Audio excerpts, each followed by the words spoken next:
অন্বেষা, বিয়ে করলে কেমন বর চাই? সারাদিন এক শালিক দেখছি, জানি না বলার পর এটা কি হবে। কেমন বর চাই? লয়াল। অনলি? হ্যাঁ, আর কিছু ডেডিকেটেডের থেকেও বড় কথা, ডেডিকেশনের অ্যাক্টিং করলে তো বিপদ আছে। আর লয়াল কিন্তু অপরিষ্কার চলবে? কতটা অপরিষ্কার? না মানে কিরকম অপরিষ্কার? অগোছালো হলে তো আমিও তো তাই, শীতকালে দুজনে মিলে হাই ফাইভ করে নেবো। কি স্নান করনি তো লজে পাবার কি আছে? আমিও তো তাই। এসছো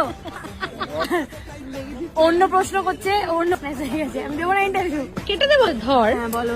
লয়াল হলো কিন্তু পশু প্রেমী নয়, পশুদের প্রতি খুব বাজে তার মনোভাব আর কি। মা কেন? আসলে ভালো মানুষ হলে সে সবার প্রতি ভালো হবে, এটা হচ্ছে ব্যাপার। কিন্তু হ্যাঁ, বড় মন আমার চাই না, ও যে একটা মনে 4টে মেয়ের জায়গা থাকবে। মন খুব ছোট হতে হবে, শুধু তুই যাতে ধরতে পারিস। ছোট মন, খুব ছোট মানসিকতা হতে হবে। 5'2" সাইজের মন হতে হবে, ঠিক আছে? আর চড়াটা ভেবে নিচ্ছি, এর বেশি মন বড় হলে হবে না। হ্যাঁ, half half half half half.